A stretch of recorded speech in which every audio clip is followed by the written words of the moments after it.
Good morning, everyone. I'd like to call to order the January 16th, 2025 regular planning board meeting. Seeing that we have a quorum, we can stand for the Pledge of Allegiance. I pledge allegiance to the flag of the United States of America and to the republic for which it stands, one nation, under God, indivisible, with liberty and justice for all. Okay, the first regular order of business is, does any member of the planning board have a conflict of interest or the appearance of a conflict of interest in regard to any item on the agenda? If so, please state so at this time. We'll go down the row. Richard? I do not. I do not. I do not. I do not. Okay. We had some terms expired, so we have two folks that need to, who have their terms renewed, take the oath of office. I guess it would be Jerry and Richard. So, Kim, why don't you, or Lisa, take over and do what needs to be done. Yeah, make them go to the front so they can be on TV. Oh, they're, Go ahead, Richard. Richard. Okay, age before beauty, is that what it is? Yeah. That's what I was thinking.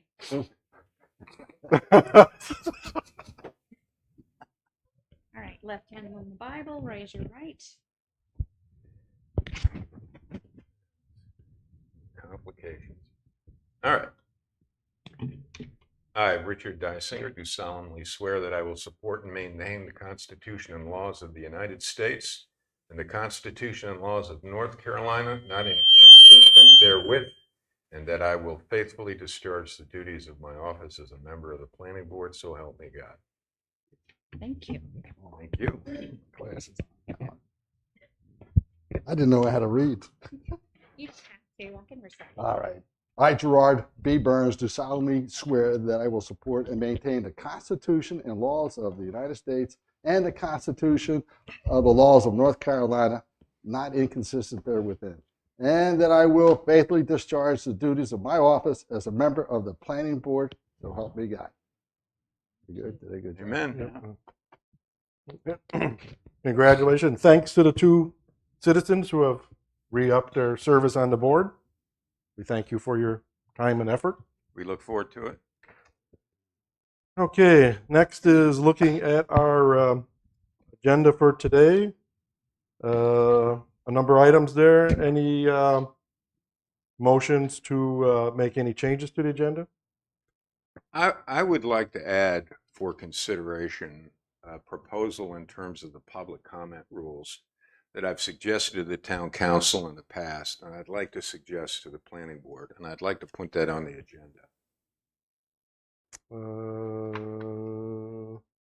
Well, let's do that under administrative items as just a discussion. Okay. I'm not sure where you're going. Okay. I have to admit I haven't read the UDO part on what we can and cannot do recently, so let's just add that as a discussion on public comment and get some sort of sentence and go from there. Fantastic. Anyone with any other changes or a motion to approve with the one discussion addition? I so move. Second. All in favor? Aye. Aye. So the Aye. agenda is approved with the one add-on. Our next item is any public comments concerning items that are on today's agenda. Okay, there'll be a second public comment period later. So none at this time. First item of business, consideration of our minutes from the December 19th, 2024 minutes. I've looked at them. I had one spelling change I sent over to Kim concerning charged versus charges Oh, I got on one. offenses. I got one on packet page 6. On the bullet points, the second to last one, artificial turf instead of turn. Turf, right?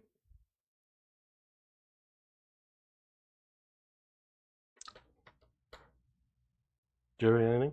You're good? No, I was absent, so I don't think I can comment on. Okay. All right. Accept the motion to approve the memo with 2 spelling corrections. I so move. Second. All in favor? Aye. Minutes are approved. Old business number 1, text amendment, section 4.9.c.5, a block length definition from Mr. Ron Satterfield. Yeah, thank you, Ron, and members of the planning board. I'm bringing this to you I think this came out of your September 19th meeting. If you remember, we had several I'm going to call administrative code cleanups that were to the table of uses, and then also there was a discussion on the block length. About the same time we were reviewing the Angel Trace subdivision, and it was revealed that we don't really define the length, how to define a block length. So I've looked at for several codes, looked at definitions just out of the dictionary, and to be honest with you, not a lot of communities define block length. But what I did find, was what I'm proposing there for you in the red on package page 10. You do have what the current code reads as far as block length. You got current block length shall not exceed 1,000 feet nor be less than 400 feet. And then I also provided some information on street intersections where it says no two streets may intersect at a distance of less than 400 feet. So there appears to be some consistency between your street intersection minimum and your block. Yeah, but that's not possible for the streets with the first one, right? Yeah. So because our minimum right of way is 40 feet. So I checked that yesterday. The other one's day. measuring from the center line, Right. and the other one In 4.9c.8, our minimum street right of way width is 40. So if your block length is 400, you can't really be less than 440. correct. You get that? If you look at this 20 picture, and 20. if the block length is, if you look at his picture on packet page 9, And that picture is just for illustration yes, purposes. that illustrates. But the red line is defining the block length, but the street to street is from the center line, which is, so you can't get a set. I guess we could leave it because you can't get below 440. If you meet block length, you can't get below 440, and you were saying no less than 400. It's just anything between 400 and 440 is mathematically not possible. So I don't know if we need to change that or leave it just because it's not possible. Okay. Why don't you just go over what you're... Well, So- the definition that I've pulled together looking at the 4 or 5 codes I did find, I'm proposing a definition of block length to be the distance along a block face, specifically the distance from an intersecting right-of-way edge along a block face, such distance measured along the longest street bounding the block and from the right-of-way line edge of the 2 intersecting streets. So that right of way is consistently 6 feet in all, both NCDOT and town roads. I'm not sure I understood. Can you repeat your question? Well, we've talked about the right of way as being 6 feet.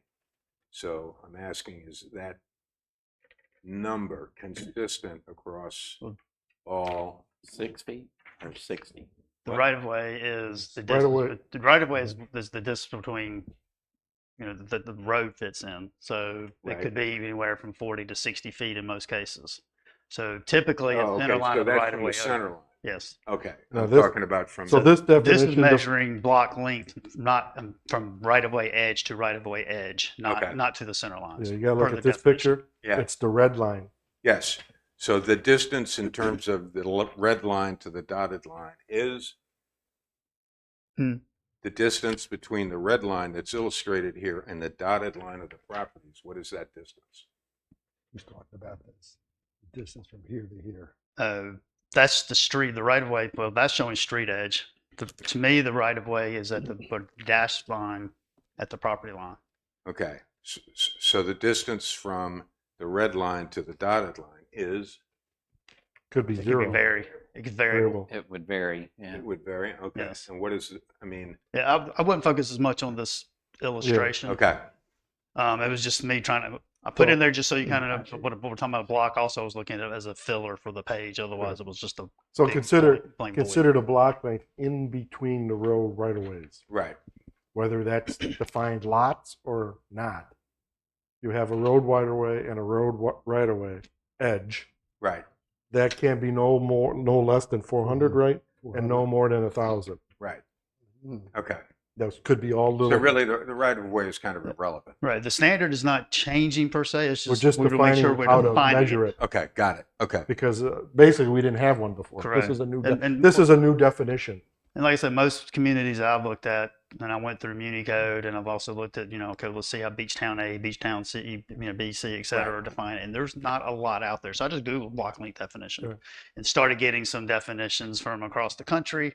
There's a planner development term book that we have, access at the COG, that I looked at, and there was one definition in that. So, also considered that one as well. So it's just not a term that is defined a lot by other communities. I think it came up in some of our discussions on the last, With Angel Trace. right, Yeah. what a block was. We determined we didn't know, we didn't define it properly. Right. So this is just setting the definition. It's Now, from, will this apply to, I mean, we've already approved the Okay. preliminary plat, Correct. so this is, that Yeah, ship and- is sailed. right. Yeah. So This this is will going be forward. for any new plat that they present to us, Anybody presents to us. Anything's moving forward. despite the fact that they've already got conditional rezoning Right. approval. Well, but we haven't changed our standard. It's still no less than 400, no more than 1,000. Okay. It just clarifies What? And, what is how you measure the block. Okay. and if you may recall, they had their own standards They as got part it of their reduced. conditional district zoning Theirs are- ordinance. Okay. So I'm still not clear. This standardizes the unit of measurement, but really doesn't change anything in the conditional zoning request Correct. or the Correct. preliminary plat requirements. Correct. Okay. Correct. And just think of developments moving forward. The planning board's direction, my understanding, you guys correct me if wrong, was moving forward, let's make sure that we have a definition so everyone understands what we mean. Yeah. Right. So when we see another plat, we should be able to measure from Right. a road right away to a road right away, and it's somewhere between 400 and Now, 1,000. this isn't going to impact all the parking stuff that's about to go down. No. Okay. No. And my only question would be, do we measure from center line to center line instead of right of way to right of way? That's the pleasure of the board. My practice and working whenever I've reviewed subdivision over the years, it's always been the distance of the property lines from point A to point B between the intersections. That seems to be the general practice and Right. interpretation. Do you see, I mean, you have. And I Because think, that's how the original standards, the 400 to 1,000, were envisioned. Right. Because then you have to look at the numbers. I think they were envisioned being the Right of way. edge to edge, right? But since our code is worded center lines, should our definition be consistent with that? Becomes more complicated because then we gotta need to know the right of way width. It changes. I mean, you'll see The that in minimum the might be plat, but 40, but you could have a 60. You'll see the right of way width of the plat when it comes before you. Right, but Um, setting the minimum or the maximum then varies. Well, I mean, if you measure, because it's always the right of way width. I think at the end of the day, I think in the 400 to 400 is, you're going to be 440 in the example Mr. LeBrun was using. But if you start approaching that 1,000 feet, you actually have, if you measure center line, you'll have a smaller distance. If you go center line to center line, not that that's a community preference is what I'm pointing out. It's not right. Stuart, do you see any unforeseen consequences in this? I see you nodding your head in that. Not Right. really. Okay. good. Just trying to talk through, Right. And I anticipated. I considered both, but I felt like Okay. I'm all right with it. Yeah, I don't think there's any innate difficulty. It's Okay. just a matter Any of questions, what Eric? do you want the definition Listen, to I be. so rely we on can the all- expertise at the table, the Yeah. two engineers. Are you guys happy with I it? do think we need to add the definition to clear it up, and I think this is fine. I think it conforms to, at least my experiences here when we wrote the UDO, what we thought a block was. The small discussion we had, or little or none, what we thought intended a block to be is Hey, come on. the property is not including the street makes the block. So I think Right. this conforms, and our standards are unchanged. So, any other objections or questions? None. Do we- Okay, Ron, are we okay? You're okay? You have to So the next thing would be action. the action by the planning board. And first thing, I guess I need a motion to proceed to the action vote. I so move. Second. Okay, so we'll move first with a vote on action A. And action A says, the planning board hereby recommends approval of the proposed amendment to the Unified Development Ordinance and find that it is neither one, consistent nor inconsistent with the town comprehensive plan, 2017 Town of Sunset Beach land use plan, as there are no specific policies pertaining to block length, and two, that is in the public interest. All in favor of action A, say aye. Aye. Any nays? Having no nays, we have 4 for and 0 against.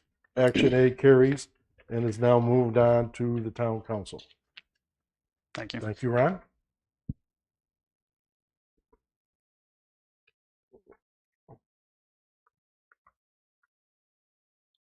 Notes here. Okay, the next item is old business 2, text amendment, section 3.5, table 3.1, table of uses, model home definition. And Ron, too, it's yours to explain it again. It took a while to explain it to me, so this. Yeah, I hope you guys all read the packet and understand what we're trying to do here. So I researched coming out of your September 19th meeting, this when we talked about the model home. And my goal was potentially, let's see if I can eliminate that term from the ordinance, and we'll just rely on the temporary real estate office. Because I really think that those standards probably could cover the what we were talking about here. But more and more I've looked at it, and then we'll talk more about this later in the agenda, but General Assembly approved a term called downzoning. And one of the downzoning aspects is if you reduce the number of uses in a zoning district by fewer than what's there, that is considered a downzoning. You got to get permission from every single property owner that in that zoning district to do a downzoning. And we'll go into more specifics on that later. So as I started, That legislation was just passed. it was correct? passed in December. I think it was initially passed in November. The governor vetoed it. And then it was part of the Hurricane Relief Act. It was a 132-page bill, and it did a lot of other things as well. Yeah. that- This was a small piece within that bill. The governor vetoed it, and then it was overridden by both chambers. So it's gone into effect now, and it actually is retroactive. The downzoning piece is retroactive for 180 days. The School of Government is, the School of Government is estimating that's around June 14th. So we would have to look back at actions taken from June 14th moving forward. Did we do Is that going to be challenged? Because ex post facto, you can't make laws and go back. We can't do it with plat approvals. We can't do it. We can't do it with plat approval. We can only do what the state allows us to do, and the state set that rule. So I don't see communities But challenging to that, add some color to this topic, because it's part of the UDO, yes. when we did write the UDO, we did review this. I looked at our notes. Yeah. And the reason we had the two use is at the time we viewed them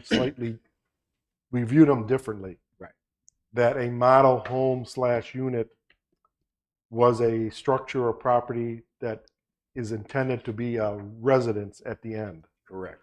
And that the temporary real estate office was a structure or something that was not intended to be a residence at the end. It was to be removed. Right. So the reason we had two uses was we actually, when we talked about it, even though maybe in hindsight we could have merged it into one, At Yes. this point, we're not going to do it because we don't want to conflict with There's state law. potential But downside we to actually do that. did view them as slightly different things. Is Yes. that the model home or unit is something that's built, intended to be a permanent residence for somebody. So all those standards have to apply. Right. When the temporary one, obviously, in most cases, a trailer or something, or a little structure or something, is there temporarily to make the sales. And when we hit our sales numbers, which are not changing, whatever it is, 80% or 5 years, So, yeah. it's removed, physically then removed. It's not. So we did view them as two really very similar but separate things. So So if I can just, Yeah. maybe I can try to summarize this real quickly then. So what I did, I compared the current code with the previous code. I'm sorry. I compared the current code with the previous code Okay. that was, pre September of 2023, and Okay. I provided that information in your case summary. So Right. the current code, we have a model home and unit listed, but we do not define it. We define the term temporary real estate office. And then you'll see on package page 15, I've Yeah. provided you, okay, in model home and unit is permitted in MR3, MB1 and 2, and then MUD with with use standards provided. The temporary real estate office, you'll see where it's allowed in several districts with a use standard provided. Well, part of our discussion back in September was that use standard beside the model home does not exist. That 3.7.f is not in your code. And then after I'm looking at this, I found that the 3.9.e reference for temporary real estate office is a wrong reference. It should be D, I believe. So this is also trying to clean that up. Mhm. So if you flip on the next page, you'll see the top where we have use standards for temporary real estate offices, but we do not have use standards for, in current code, we do not have use standards for the model home. So then you'll see in the middle of the page there, I started to talk about here's the previous code or the former code. You'll look model home and unit, there's basically allowing in the same districts previously as we do now. And the previous code did not have a temporary real estate office. It did not define it, nor did it have it in the use table. But if you look at the definition on that we have for a temporary real estate office on package 15, and compare that to the definition for a model home unit in the previous code found on package 17, you'll see they read the 16, same. 16 and 17. And then the previous use standards for model home unit are listed at the top of the page, and they're basically the same as for the temporary real estate office. There's one exception. So conclusion is, because of the doing the code comparison and because of the down zoning situation that's going on with the state right now, I am proposing, one, we define a model home and unit, which the definition I am providing you is straight out of the general statutes that was part of either session law 2024-45 or 2024-49. I forget which one it was in. And we'll go over briefly in the next conversation. But also make them permitted in the same zoning districts with the same use standards. So wherever we allow temporary real estate office, I'm proposing we allow model home unit. And wherever we allow model home unit, we allow the temporary real estate office, and then they have the same use standard. So the PSs you see for model home and the PSs for temporary real estate office, I'm proposing, or staff is proposing, they be permitted in the same districts. And then you'll see that we're proposing using the use standards 3.9D for both. And with that use standard, I've also added and model home to the end of that. Right. Is the long way Around to the what barn. could have been a So we short have fix. the same number of uses and actually expanded where they're permitted. Yes, So sir. it's actually So in up, essence, not down. And then appropriate definitions and one use standard. Yes. That's a long explanation to simple. get to where I got, but I felt like it was so but for the in conversation. terms of the That's fine. temporary sales, the standards in terms of 80% in 5 years remain in place. Yes. we've just now acknowledged an oversight, and a temporary sales office would now be allowed in, The MB1, MB2, and BR1, yes. and Okay. in Mud District. Okay. And the likelihood of any of that really happening, maybe in the Mud District. I don't see it happening in BR1 or BR2. No. Yeah, but It's- all the PSs become the same between the two. Right. There's no in other words, if you want one, you have a choice of using a model home or unit Right. or a temporary sales office. In either one, Right. it's the builder's choice. The model home unit, even if you use it as a sales office, can stay. Yes. Temporary office Has to go. has to go. Correct. At some point, the model home's going to home/unit is going to convert to a Right. residential unit. Right. So, for instance, Sanctuary right now has a model home that they use as a sales office, but they don't have an independent sales office. Correct. Right. So their model home, once they hit 80%, right? Yeah. After 5 years or 80% of units sold, that model home has to be Converted converted over to a residence. residence. So, How does this impact the sales office within Seadrill? That's a permanent sales office. That's a It's permanent. sales office is So likely permitted. that in doesn't apply. Yes. Okay. Just like anybody could build it if they Right. wanted a management office. You know, if it's a big Part of the complex amenity. and somebody wanted to put in a permanent management sales office, as long as they build Even it, though it's in an MR3. well, they would probably have well, you could in MR3, but as a non-residential use. Would be a non-residential use, Okay. permanent, whatever standards apply. So this is really just covering the temporary stuff. Right. Right. so, Ron, the definition that the General Assembly gave us specifically mentions subdivision only. So the model home unit, the way I read it, is only in a subdivision. Couldn't be a condo, couldn't be an apartment, because it specifically says subdivision. So I'm kind of looking at, No, that's a good point. I mean, they didn't allow for apartments, condos. They just specifically said subdivision. That's a good point. I mean, we don't have to necessarily mirror exactly the state definition. It's just wise where you can. Well, So- yeah, and I understand that. So I was And kind of we reading. could add to it. Can we just scratch out in the two places the word subdivision? Or we could add within a multi-family or townhome development.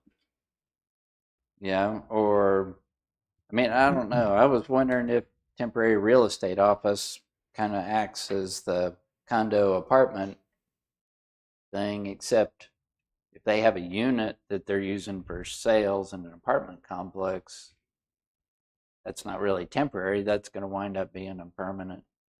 Yeah, Yeah. and to be honest with you, that felt like, and you'll see the definition for temporary real. I forgot about that. We're striking out dwelling unit. To be structured, it could cover both.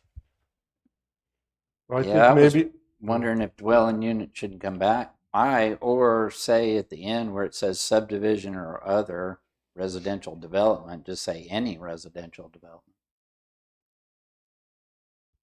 well, I Either way. requested that dwelling unit struck, I guess, because in my mind, a temporary real houses is not going to be a dwelling. No, that's true. That's what makes it different. It could be the office, a temporary Right. structure brought onto the. I mean, it could be a little Quonset hut, or it could be a little trailer, or it could, but whatever it is, it's not going to be a dwelling. Hmm. That's Right. why Okay. Ron struck it out, because I asked him to struck it out and change it. That was my change. It's the structure that has to go. It can't. It's not a dwelling. Never going to Yeah. be a dwelling. But I see what you're saying on the first part.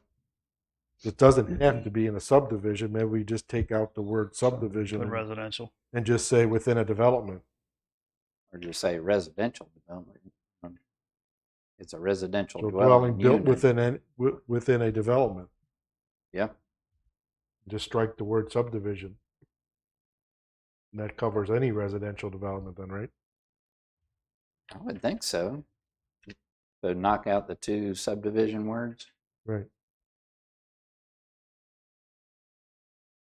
Does that read all right, Ron, too, then, if we do that, in your mind? I mean, Yeah, I think we would need to strike the second subdivision. Yeah, both both subdivisions go. subdivision words. Yeah, I'm just trying to. Basically, because Think- that subdivision word is acting to qualify the word development. I'm just And trying to- we don't want that qualification.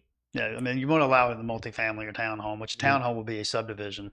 Right. And Townhome's a subdivision. reality, the definition of subdivision could also include multifamily, multiple buildings on a lot. If you really look at the true definition of a subdivision, We probably have one, though, don't we? Yeah, but it doesn't cover apartments.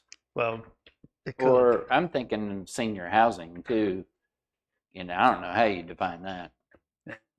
It's not a subdivision though. And by doing that, we're not violating what the General Assembly wanted us to do. We're actually expanding it. And there's a lot more rules associated with that model home. It's a whole new section in the statutes that they put in for model homes. Yeah, you had it attached here. 95% of that is really associated with building inspections and COs and those kind of things, and less to do with UDO and zoning. So this is why I only brought this piece in.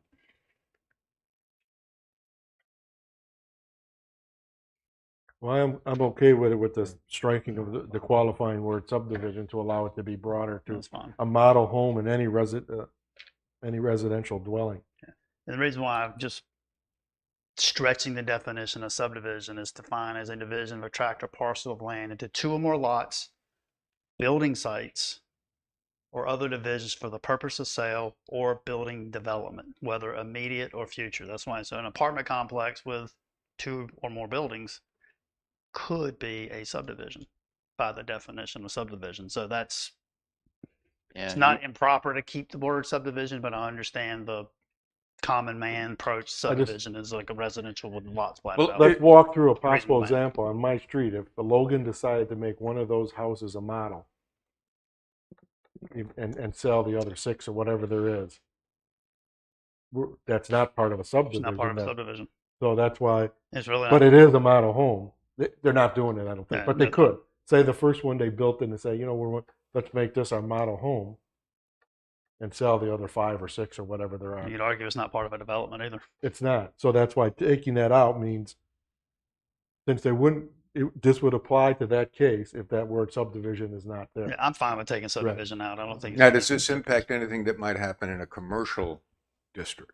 So we have different regs for a temporary sales or construction office in a commercial zone. It would be only temporary, so they could do a model home unit as far as commercial in the MB1 and MB2. They can do that now Okay. in the MUD, and that is MUD, is it it's mixed, so is it residential or is it Okay. commercial? Temporary real estate offices are already allowed in your BB1 and I'm sorry, in your no, never mind. I'm looking at the chart wrong. So the temporary real estate offices would be added to the business, but if you're going to allow residential, which you do, some type of residential in those districts, it seems to me you should allow some type of model home or real estate office, temporary real estate office in that. Okay. And in the commercial zoning district, you could likely do a real estate office anyway. Right. Mm-hmm. And in either case, the temporary uses ends at 80% in 5 years, no matter what. Right.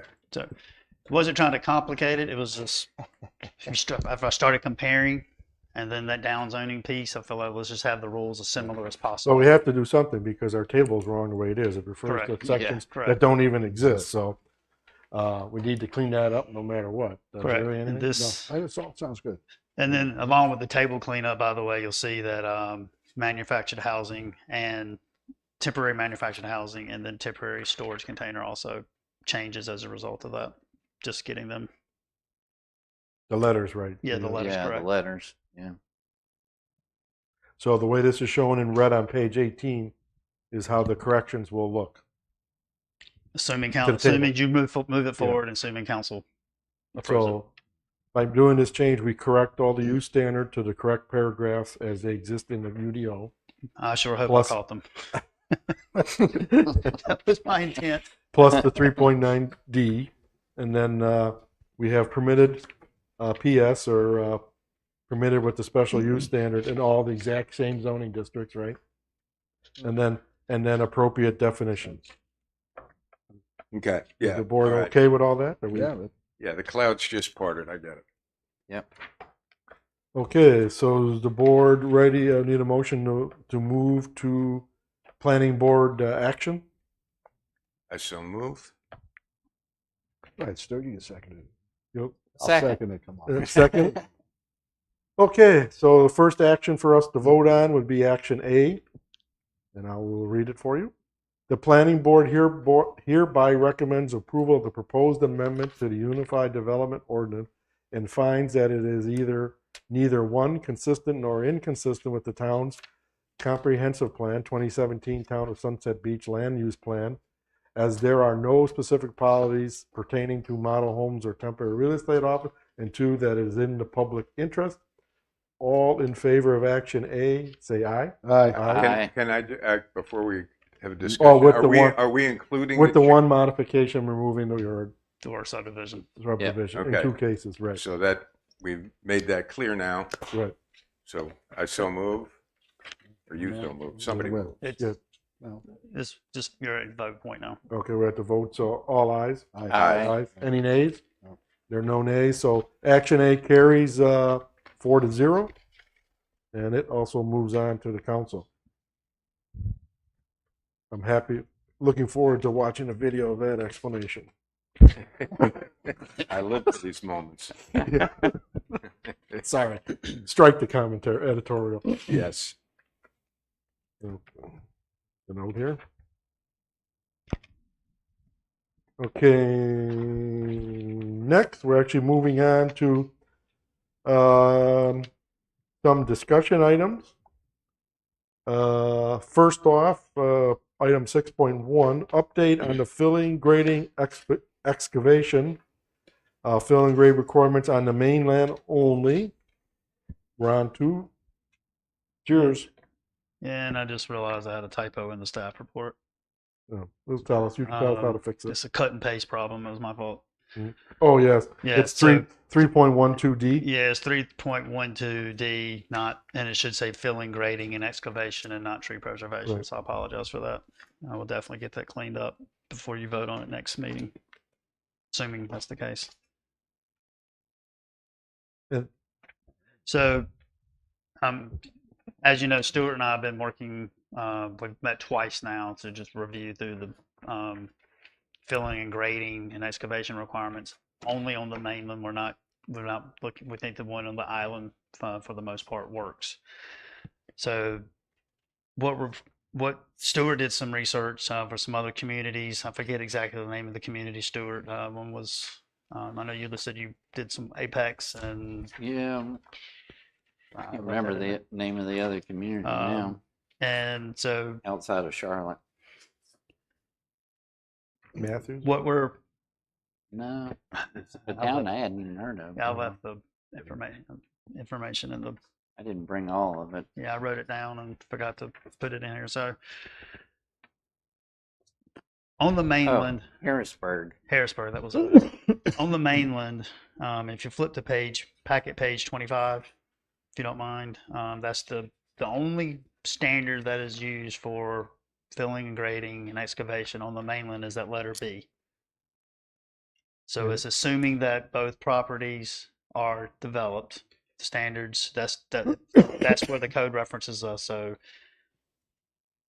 the finished ground level of the property that is being potentially filling grading is occurring is termed up measuring average elevation of 2 points along the proposed building footprint extending 10 foot past each lot line, and the finished ground level should be no greater than this measure. So you take measurement A on the adjacent lot, measurement B on the adjacent lot, whatever those are, you average it out, and that's the highest that your grade can be. Well, it's created some, as stated, I think last month or 2 months ago, a little bit of concern and just unintended consequences, I think, when those two lots next to you are vacant. they're not established. So this first lot in, they have to look at the 2 vacant lots, but then they can't necessarily bring in fill if they're one's lower, So- one's et cetera. So So to make sure everybody's up to it, if you look on packet page 26 or page 3.42 of the code, item D there, the third one down, it basically our only standard is for lots on the mainland. It basically tells you use 3.12A1B from the previous page, which is all the island lots. So if you go back then to 25B, the little picture B right next to it, where it's got a new house in orange and then a red line and then 2 X's trying to find 2 adjacent lots, there could be cases where there is no places to find either one or both of those other points. the points can be found. It's just necessary. It's just with they're being vacant, they're not finished. They're and vacant. established. Yeah. Yeah. The lots being developed is the one that's kind of establishing the. Right. There could be, who knows over there. So, based on Stuart's research and our conversations, Stuart, I think I captured this correctly based on our conversation, but changing D to read, for lots on the mainland, grading shall maintain existing drainage patterns such that any additional flows are not directed onto adjacent properties. It's kind of where we landed, I believe, in our conversations. So they're establishing it and it's acknowledging that you have to make sure that your water is not draining onto your joining property owners. So that would essentially prohibit anybody from crowning out a lot so they could be higher based upon these 2 measurement points that could be way out of standard in terms of the grade across that residential area. Is that? But Stuart, you're the engineer. What are your thoughts on that? Yeah, so I mean, in my mind, we shouldn't be prescriptive in, how we're dealing with grading off the island, especially if they're 2 undeveloped lots. I mean, how do you measure those grades? And Right. but the biggest issue for us as a government agency is to make sure that they're not diverting stormwater onto somebody Somebody else else's that's not already getting that stormwater. Got it. So if we just tell them you have to maintain the drainage pattern just the way it is, now you can grade your lot, but you still have to maintain the drainage pattern just like it is. And that could also be, we've had situations where someone's comes, well, they want to fill a ditch. Well, if they fill a ditch and then don't do anything to handle the water, That would not that be could allowed. potentially, impact joining property. So what this would say is that maybe you can fill your ditch, but you still got to show that the water is leaving your property in the So same they'd way have that to it was create a leaving. galvanized steel. They'd have to do something. Something. Or it could be diverted Yeah. down Right. and released in the same place. So- Yeah, potentially. they could cut swales around the sides and take it back to the back and get it back in the same ditch. Right.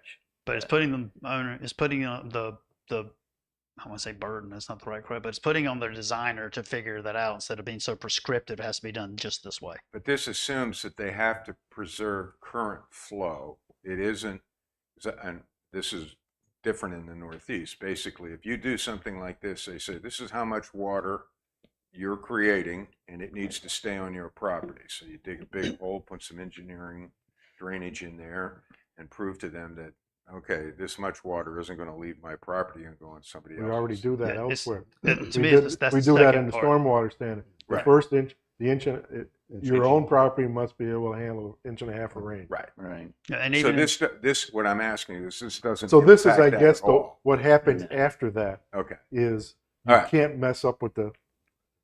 So where I'm at is I agree with the direction we're going. Yes. You know what I mean? I'm just, I'd like to get into the wording. I don't think our wording is clean enough yet Okay. of what we're trying to do. There were Jared? I think this is important. You see some other subdivisions where they have these spot homes go in and they're 4 or 5 feet higher. Right. And then in Brunswick Plantation is a good example of that. Just go in there and see these homes that the water has to go to the neighbors. So I totally agree with this. Yeah. There were a couple of other statements that I had that Ron and I talked about. One was about lots should be graded direct surface water away from foundation walls, and talking about the grade, in the first 10 feet should drop at least 6 inches, which is actually right out of the building code. So did you talk to Carrie about whether we even needed to get into that or not? I didn't. I don't think I run it by him, but my thought was, if it's building code, they have to do it anyway. And then the builders know that. Right. They already know that standard. Right. In fact, that's one of the things that was brought this to my attention was talking to a builder, and I was saying, well, you have to do only this way. And he said, well, I have to have positive drainage per the building code, Right. which diverts Yeah. it away from the foundation. And who wouldn't? Yeah. I mean, Right. well, anyway. Yeah. The other statement was, this was from the town of Apex: when an owner of any parcel shall raise, lower, or alter the level of existing grade of a site by fill or excavation, the owner shall bear the expense to protect all adjoining property from encroachment by such fill. So again, if you had a lot that's sloped across and you want to fill that side, you've got to protect that downstream property from that, whatever impact of that fill would be. And the same way with cut, if you try and cut adjacent to somebody else's lot. So I don't know if, some of that language would be good to put in there, or again, just trying to be descriptive on what people can do and not prescriptive, and give them guidelines of what we're worried about, and not Yeah. say you must do this Enforceable survey guidelines. point. This, yeah, And it's really no different than the stormwater rules. We're not prescriptive saying the stormwater is to be designed this way. We say it has to be designed, and you have to capture that water. And so then they hire a professional to look at our code and design a system that complies with our code. So that one, that second one there piques my interest a little bit. I guess where I would stand is, Ron, is maybe as an indent section, maybe look at some language on it. We're not voting on this text. We're just Yeah, discussing today's it discussion. for staff to create the text for our next meeting. So, I'll take a look at that again. so I think that needs to be looked at to see whether that should be included as an indent of D. Yeah, I'll look at that. I remember us Things talking that are about that. absolutely already in the building code, I guess. yeah. We No, but that second one, because that's basically steering you how your changes might affect your neighbors, right. is a guideline we may need to consider to put in there. I'll look at that and I'll put it in for discussion or in front of you to vote on, but obviously you can then discuss it further is what I'm going to say for discussion. But I think that's the right approach. I like Yeah, the definitely. difference between descriptive and prescriptive. I think sometimes when we get prescriptive, for instance, with the tree abatement issue, we learn, oops, that Yeah. wasn't such a great idea. Right concept, but in this Mhm. particular application, we've created a problem where there wasn't one before. So I like this approach. And I'll just And on the pause. proposed language that we got here, I guess I'll throw out what I think for discussion, where I might change the wording slightly, but not change the intent. So D, for lots on the mainland, grading shall maintain existing drainage. I wonder if in between existing and drainage, we should have the word natural. Patterns such that any additional, I'm not sure why we need the word additional there, whether we should strike that and say any flows are not directed into adjacent property. In my mind, should we say not redirected onto adjacent property? Which infers, the redirected to me infers that a change you're making is doing something. I could actually use both. Yeah. No, I think So that's- this is just a We could put small- directed or redirected. We Right. could put both. both, okay? Yeah, but you almost have to leave the word additional in there, because if there's flow already going there, you're allowed to have that same amount of flow. Yeah, I was trying to going. figure what the additional did. Well, that would be the impervious. They're not allowed to take that impervious and dump it. That would be Okay. the additional I'm flow. sold. I just didn't understand what additional did. It has to be basically the same flow as is today. Right. So right So- now you can dump that same amount of water on your neighbor that's there now, but once you build your house, you can't dump all of that new water on that neighbor. You have to, stormwater wise, you have to figure out how to. Okay, I'm okay with that. I just couldn't Yeah. figure out what that, I mean, because the flow is the same in total. If you have property, water hits, it's just where it's going and through what conveyance, right? That's what I was struggling with. If you have an acre and you have an inch of rain, you got 1 inch acre of water. Right. Now, normally 50% went that way and 50% went that way. Well, what I say after this is it's still got to be the same. You can't now send 100% north. And Right. so I was struggling with, well, there's no additional water. There's no additional. Well, The 1 acre, if you got an acre and you got 1 inch of rain, you got 1 acre inch of water. It's just, that's, But I was just, but it's not all leaving the site. That's when you get and into some will this. say it. So I guess That's where you get if you're into the telling me that stormwater from a stuff. civil engineering that additional flow is the right way described, it, I'm fine with it. I was just trying to get clear in my mind that somebody would say, well, I'm not creating any additional flow. It's the same flow. Right. I'm just sending it all over to my north neighbor. That we haven't created that inadvertently, right? Right. So that's all I want to be clear on is from my mechanical engineering mind. Additional meant something, something that this is the same amount of flow. It's just, it has to still go in the directions that it was always going. And you can't, at least substantially, screw with that and send it off Yeah. to your whichever neighbor because you want to put your pool deck here. So all that water, just want to make sure that that's okay. I could be convinced, and you probably convinced, but Yeah, as we can, an- I guess, leave it in for now. We can have further thought on it, but because Yeah. we'll vote next meeting then. My concern as a English major is when you say the word additional, it infers there is some new condition that you've created that now must be addressed, as opposed to this is a condition that's existed always So- and you don't have to do anything about it. I guess leave that word in, and if we can add something on directed and redirected, and like I say, in my mind, it should be existing natural drainage pattern, Well, or just Natural- existing drainage pattern is good enough. yeah, existing is good enough. Natural is kind of hard to define because somebody may have already graded that lot next to you, Okay. and so it's not natural anymore. And the word natural brings up, is it natural back to the time of Back the to when? Pilgrims or? King. Okay, right. so Ron, too, do you I've have got- enough I've got direction direction, yes. to come up with text for us to actually And I'll vote bring on? it. Yes, next I've time. got Yeah. direction. Good luck, Ron.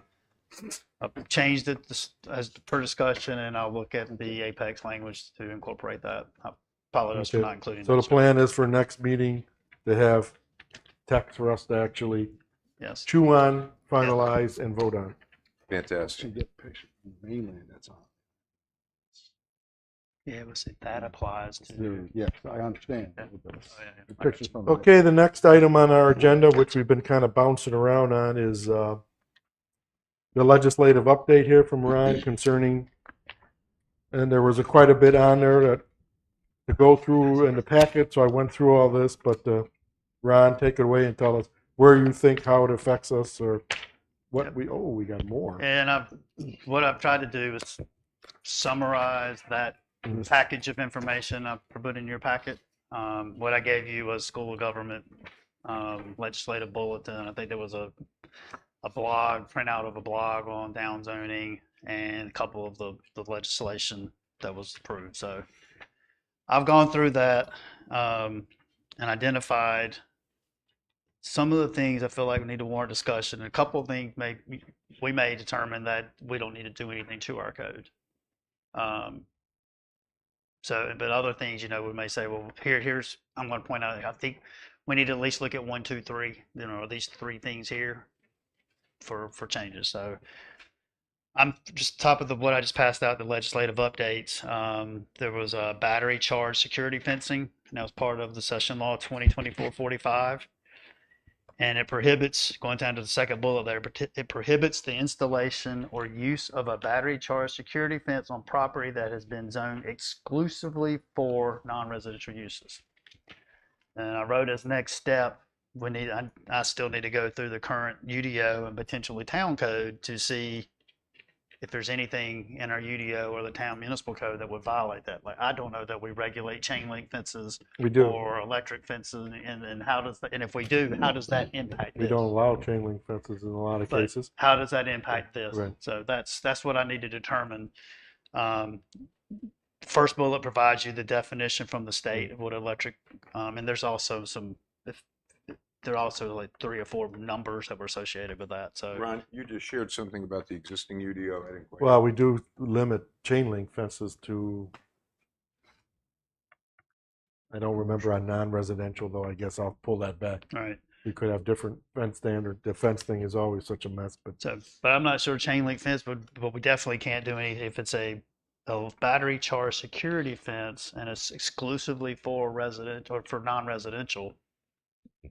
And we do allow in the MUD district, example, residential, a couple of our business districts, we do allow residential. So they're not exclusively for. Right. So we may not have to do anything, but I want to make sure okay. that we're not doing, I want to make sure that our code. But is in that compliant with case, say our code, because we just didn't look at it, if our code currently allows it, it's not allowed really because the state said, no, you can't have it, right? Okay, if the state In other says- words, yeah, say we do happen to have a exclusive non-residential, say our MB1 for instance, Mhm. doesn't allow any residential, but we haven't specifically said you can't have a battery charged security fence. we have to allow it. No, it says it prohibits the installation. No, that's what I just looked up. I got confused because the General Assembly wants No, us to the allow town them. cannot prohibit the use. But Oh, okay. I read this backwards. Then. Yeah, I'm I sorry. read it backward too, and then I was So like, we wait. cannot prohibit. the a- town cannot prohibit the use of a battery charged security fence on property that is exclusively zoned commercial. So it's a cannot. It's a Cannot. cannot prohibit. Okay. Yeah. Then we need to just review it to see. I don't remember the discussions on this at all. Me neither. So it's going to require somebody to review it, or all of us to start looking around in the UDO to see. And I'm going to look too, because I Right. want to make sure that there's not any issues with, or even the muni code as well, municipal code as well. I think we're pretty safe on this one, but So let's see. the second one is a new standard that was brought in on on-premises advertising signs. That is, the state's provided a definition. Sign visible from any local state road or highway that advertises an activity conducted on the property or upon which it is located or advertises the sale or lease of the property. It stipulates that a lawfully erected on-premises sign may be relocated or reconstructed on the same parcel as long as that square footage of the sign is not increased and the sign complies with, setbacks and other standard height setbacks and so forth. Have 2 years to put it in. The town will be burdened with proving that the on-premises sign was lawfully erected. We could require, or the town could require the removing of a lawfully erected on-premises advertising sign, but only if the town pays owner monetary compensation, and that amount is defined in the statutes. Applies to signs removed on or after October 1st of 2021. So the next step, in my opinion, was amending Article 7 to add the definition of the on-premises advertising sign consistent with the state, and then amending Section 3.41 signs to add the relocation or reconstruction provision of on-premises advertising signs. An example that I've thought about is how could this work or apply in the town is we may have if you look at your sign standards, you don't have a use that's allowed in a residential zoning district that's a non-residential, let's say school, church as an example. They may be in a residential zoning district, but if you look at your standard, there's no sign standards for those uses. So we may have an existing I thought we just looked- non-conform. We may have Yeah. an existing non-residential use in a residential Right. district that has a sign, and if they want to update that sign, bring a new sign in or whatever. I thought we did address the non-residential use in a residential district recently. You have, I've looked at this many times.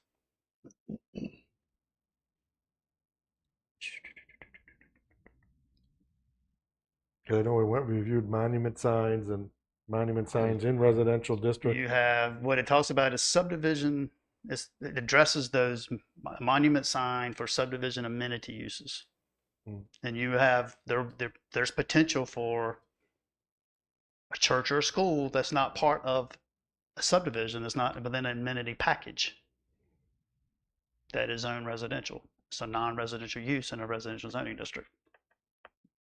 So would this impact monument signs? No, it basically it's what this is, what the purpose of the rule, in my opinion, is.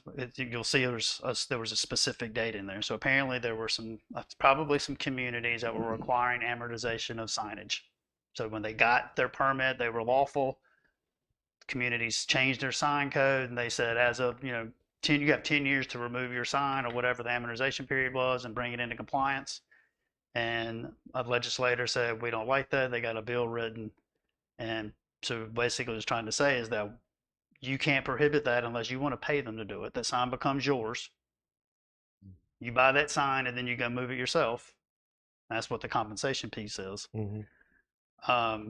Or So we're this, going to allow this them to applies move to that sign. this applies to a sign that is legal at the time the sign is created, Correct. So, but if not one that was not legal at the time the sign was correct. created. But the burden is put on the town to prove it was lawfully erected or not. Okay. Well, Okay. So It doesn't sound like this creates any onerous changes in what signage has already been approved within non-residential uses within residential areas and commercial areas where so for instance, we went through that big thing with the Family Dollar. None of that would change. I don't think so, but I am not familiar with the Family Dollar situation. it was the larger. Larger sign. We changed it. But if they have say they pulled a permit in 2010 and their sign is lawful, but it was lawful when they issued a permit and it's too large, Based on new regs.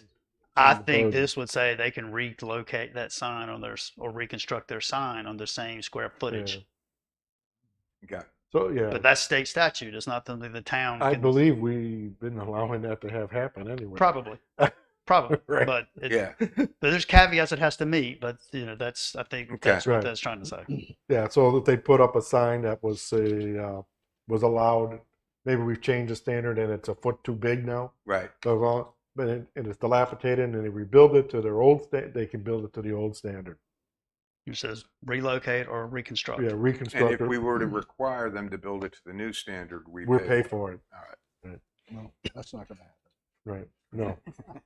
Excuse me. Well, that's why I'd set up local government, and then when I tried to change where it says let's change it to the town, so the town would have to do Because that. the only thing, I mean, Signs. Okay. we don't really have anything on 17 where we control signage. Is that correct? No. Okay. No. All right. All right. So the third item here, subdivision performance guarantees. I'm not sure that we do or do not need to do anything, but the big thing here is that we have, it says 3 days. We have 30 days to do an inspection, not 3 days. That would have been tough. Yeah. Mhm. 30 Yeah. days to do an inspection once the developer asks. If, say, the town does an inspection of those subdivision improvements, but the developer says, we know we comply or we think you're wrong, they can hire a independent professional engineer to certify and provide that certification of those improvements to the town, and the town has to accept that. Where do we use performance guarantees? We only have What's that? Where do we have, oh, performance guarantees like on the road? Subdivisions. That would be subdivision, like for some Subdivision. sidewalks and roads, and Yeah. and there's some stipulations in your ordinance. So we then have to release that performance guarantee within 30 days of either acknowledging completion or receiving that certification from the outside engineer. And we cannot require a performance guarantee for maintenance of improvements. Some communities do say you need to keep, you're on the hook for the next year if that road, a pothole forms in that road, the town come back and fix it on your dime and not. So that is a stipulation in that. So I need to go through your subdivision performance guarantee. So particularly section 2.15 F2.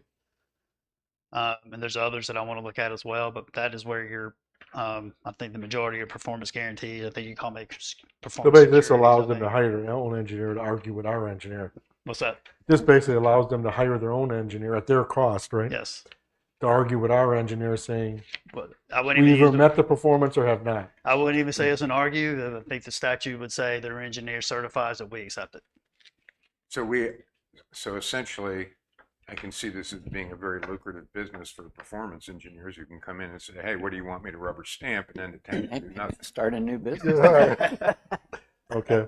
Is that a correct characterization of how this would work? I want to assume that most developers want to do the right thing, so I don't. Yeah. I don't. Well, I don't. Okay, I, well, I let's don't, hope so. I don't want to Yeah. think it's going to be. But it Well, technically, a licensed PE is required to do the right thing, Yeah, no Yes. matter We who have- hires them. Yes. pretty high ethics standards. Okay. So So Jerry is, Well, it's- all right. So number 4, I don't think we need to do anything with this one except for what I put in the red language there. But this basically says that the town cannot prohibit the use of curb and gutter design standards adopted by the NCDOT for subdivision roads that are adjacent to and serving dwellings subject to the North Carolina Residential Code. So some communities have their own curb and gutter standards. City of Wilmington, where I was from, the city had its own curb and gutter standards that sometimes was different from the state. Yeah. We on a city street. The way I read this, that can't happen anymore. But the town's ordinance, best I can tell, basically says that streets have to be designed in accordance with the minimum design and construction criteria for the most recent version of the North Carolina Department of Transportation subdivision roads minimum construction standards, and also. So I don't think we need to do anything unless we want to eliminate the phrase that says unless this ordinance establishes a stricter standard. So right now, our standards pretty much are in They're DOT alliance standards. with the DOT. NCDOT standards. All right. So I may bring in eliminating that last phrase. Is there anything about the NCDOT standards that stick out as being less than ideal? Because I was shocked when we questioned the NCDOT standard. We have that issue at Old Georgetown Road in 904, where they created the deceleration lane. And there were minimum standards for a deceleration lane. When I asked him if there were minimum standards for the acceleration lane when you make that right-hand turn, he said no. And I was shocked because when you make that turn there, that is a very dangerous intersection right now. Yeah. Because people feel like they have the right of way because of the deceleration lane, when in fact you have people who have a green light in the opposite track that are coming into that intersection, and there's no place on 904. Once you make that right-hand turn onto 904, you're right in traffic. And I drive that area, so that's just a specific example where I would think we would wish to require something additional than what NCDOT clearly required, and it sounds like no can do. Well, I think there's probably This is- 2 or 3 things deal, but this is, go ahead. this is specific to curb and gutter design, Okay, Yeah. got it. and their curb and gutter designs are fine. All right. Right. I mean, everybody's been using them across the state for decades. Forever. Okay. Number 5 are sidewalks in the ETJ. And again, that's part of Session Law 2024-49. And basically, if for developments in the ETJ, the town cannot require sidewalks for a subdivision of 20 or fewer lots unless the city accepts long-term maintenance responsibilities by written agreement with the NCDOT. In my review of the ordinance, I'm thinking we might want to look at the section 4.11 pedestrian facilities and modify accordingly by adding the statement not to require sidewalks for subdivision 20 or fewer lots in the ETJ. So you can have a subdivision that comes in and say builds 10 lots with a cul-de-sac in the ETJ, and your code, as I interpret your code, would say you have to have a sidewalk. Well, this, as I interpret this, would say we can require the sidewalk if the town is willing to accept that long-term responsibility and maintenance of that sidewalk. DOT is basically saying we're not going to deal with that small of a subdivision for sidewalk maintenance. So once it starts breaking up, it's not on us. I don't understand why, if it's not an NC dot road, what's the difference? I mean, what, they don't have responsibility for it. But all It's your not new an NC streets have dot to be road. public streets built to the NCDOT standards. Yes, but they're public, municipal public streets. If In the it's ETJ, it's not in the city. it's not the No. town's. This is But we only in the allow city. private roads in ETJ. I'll confirm, but it's Right? It's probably a DOT road. No. Yeah. If you have a subdivision in ETJ, you can have a private road. We say you can't have them in town anymore. It has to be dedicated to the town. We changed that in the UDO. But the sidewalk in ETJ, a development that has private roads, what does the NCDOT have to do with the road or the sidewalk? what I'm reading here, pedestrian facilities 411. It says sidewalks shall be required on at least one side of the street in all new major subdivisions. For subdivisions of 50 or more lots, the sidewalks shall be required on both sides of the Right. street. So you could have a major subdivision with 25 lots In the or ETJ, in the ETJ or 19 lots or whatever. So that's, again, I've identified as a potential change, and we'll, as I have more time to dive into the code, we'll see. I just don't know where. I'm putting on you. I guess what I'm saying is, I don't see where in any of our cases that I can see the NC dot would have. They're trying to actually. I mean, what I read this as NC dot says they're not taking care of the sidewalks. The town must, but NC dot didn't require to do anything with those sidewalks if they're on a private road anyway. Well, most of the roads outside in ETJ or outside of ETJ and unmunicipal areas are DOT roads. Yeah, and just remember, Subdivision roads are DOT roads. And so if No, it they're falls, yeah, when they fall in the ETJ, the town has the right to say, it's in the ETJ, we're going to require a sidewalk. And DOT is then tasked with maintaining that sidewalk because it's a DOT right of way. If it's a DOT right of way, but a lot of them are not. but Most So- of them are. let me look through the code. But remember, we have to be consistent with state law. Right. So my goal is to identify it today, put this in front of you as potential changes, and we'll further inspect it. well, it sounds like there's some divergence of opinion in terms of in the ETJ, whose roads are Well, these? But in the ETJ, the developer can say we want it to be a public street. Let's not even discuss that the city may require all the streets to be public, but the developer can say we want to do a public street. But that doesn't With- mean it's an with NC 19 dot street. lots. Yeah. The city's not going to take over a street in the No. ETJ. The city can't take over. Town can't So if take the over. town takes over a street, it's also an NC dot road. No. If the town takes over a street, it's in the town Limit. limits. Correct. It can't take over a street that's in the ETJ. That's correct, and we don't require So that. then that road is DOT maintenance. So not if it's a private road.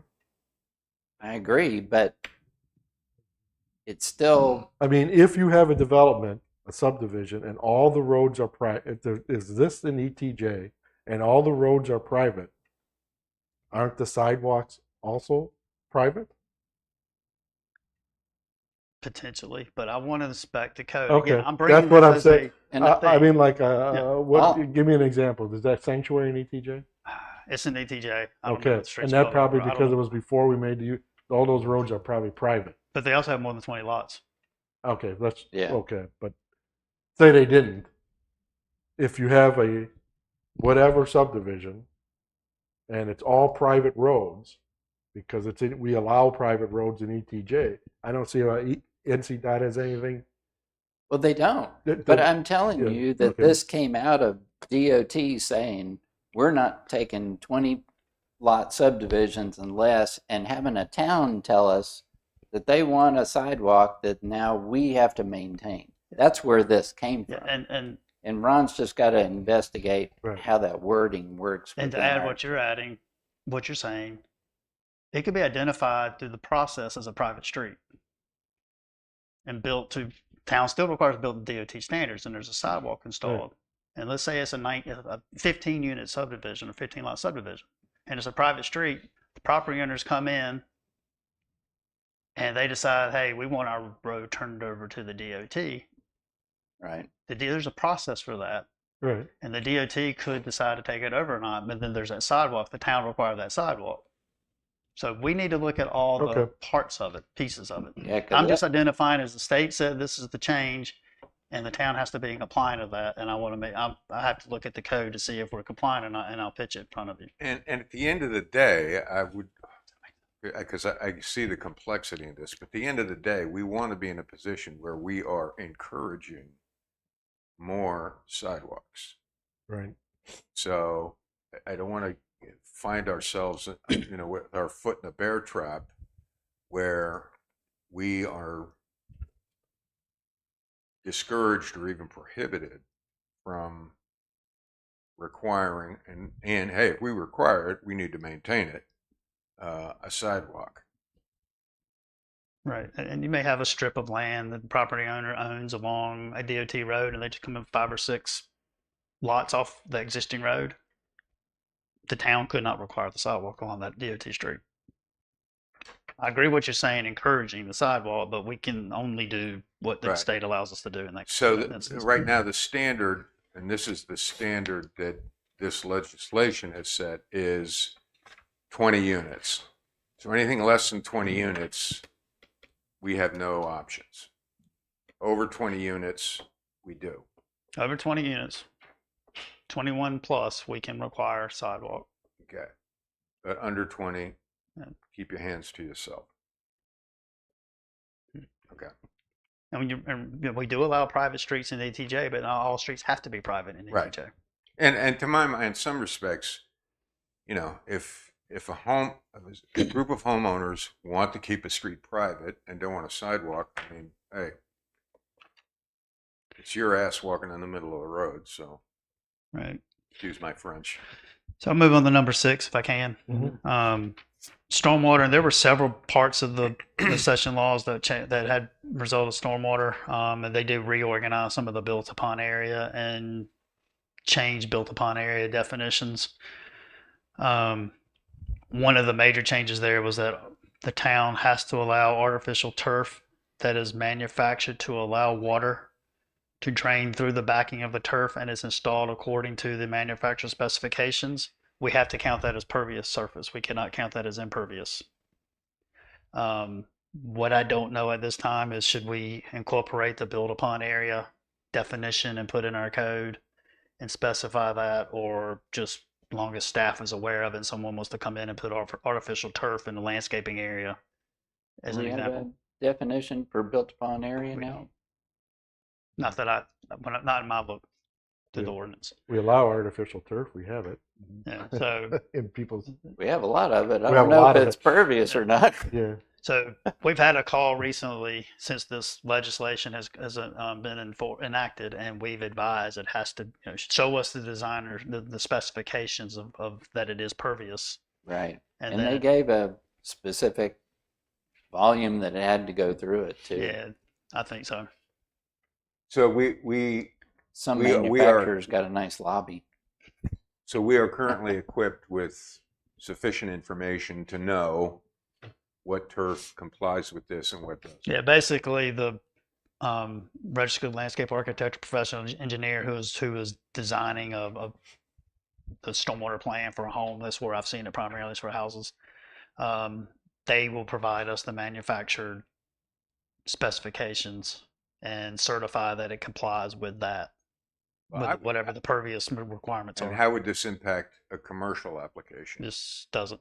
It Same. does It's the not. same. It's the same. We have to allow artificial turf in the same manner. If this meets this definition, we have to allow it as being pervious, no different than 57 stone, as an example. So, because the only place I've seen artificial turf is in commercial applications. No, it's in, Yeah, it's all over residential. You Really? just can't- Okay. Actually I look guess I pretty don't good. It's hard travel to in those notice it. circles. But, all right. And Lawn mowing it's, is a lot less. Yeah, true. yeah, and use, obviously the water No, usage. I mean, I'm, Some places like out west, we pay the owner to put it in, not to have lawn Right. because of saving the water. right. I mean, so we have it. We give no points for it. no, they don't get points for the landscaping. Yeah, Point. we only criteria. give points for. We may want to Okay. reconsider that. I guess So, we give points for I lawn. think I but think we give- should get. I think we should keep the points for natural vegetation okay. 'cause, well, Yeah. and not encourage the use of the turf. It's okay to do it, but just right. still want vegetation to achieve those points. Yeah. 7, there were several changes to the building code stuff. Majority of it, I don't think and Carrie and I did talk about this, would need to be incorporated into the UDO, but this is one that we do feel like needs to be put in the UDO. So the town, and we can't do this as of, I think it was January 1st, but it may have been October. We cannot hold up a CO for because the landscaping around a house has not been installed, or the common area landscaping within the subdivision has been installed or has not been installed, or the street light fixtures within the subdivision have not been installed. So the caveat is statutes would require the developer, if those when the town will come out for the CO and let's just say the landscaping around the house is not installed, we require an affidavit detailing the reasons why the site improvements are not complete, the expected date of completion and compliance, and then a statement promising to complete that. So that's in the standards, that's in the statutes now. And where previously the town may, and I don't know if we were doing it or not, but the town would hold up a CO until that landscaping is installed. We can't do that now. Okay. We cannot do that now, but we can, and that's the statute say shall require the affidavit. So we would get the affidavit with that information on it. So the So- developer doesn't comply within the prescribed time. Somebody's already moved into that home. What do we do? At some point, you start issuing zoning violation. So we can find the developer, but we're not going to be able to tell that occupant, you need to leave the house. Yeah. But we can find the developer and the property owner. And the property owner. My opinion, yes. And we get some, I mean, because that to me is an important distinction, because it now puts some impetus on the property owner Mhm. to make sure this happens. In other words, it's going to come out of your wallet. So if we can get clarification on that. I don't think, I mean, it's already, I don't think we need to clarify, but this is already in practice. I feel like we should codify it and put it in the code so people don't forget about it. Okay. So it's Okay. already in practice. Number 8 is model home. I don't think we really need to talk about that one. Did it? Since we spent a little bit of time earlier. 3 and 4 family dwellings has been defined by the state as a single building constructed with 3 or 4 dwelling units within the building that has 2 or less stories above grade plane located solely on an individual lot. So think triplex, quadruplex. 3 and 4 family dwellings were added to the North Carolina Residential Code. Previously, it was 1 and 2 family. The statutes 160D 702 now reads, building design standards and elements may not be applied to any structure subject to regulation under the North Carolina Residential Code. So that's single family dwelling, duplex, triplex, quads, and townhomes. I confirmed this with Carrie. Defined as 3 or more attached dwellings are subject to North Carolina Residential Code. So and then statutes further read these building design elements cannot be applied directly or indirectly to any zoning district or conditional zoning unless voluntarily consented. And the next to last bullet there describes what building design elements are. Next steps is still going through the code to see where are we not compliant with that. And a couple of areas that I feel like that I know needs to be changed is the Gateway Overlay District, section 3.3.b, where it exempts single family and duplex dwellings from the design standards along the gateway. I believe we need to change that to say structures or buildings that are subject to the North Carolina Residential Code.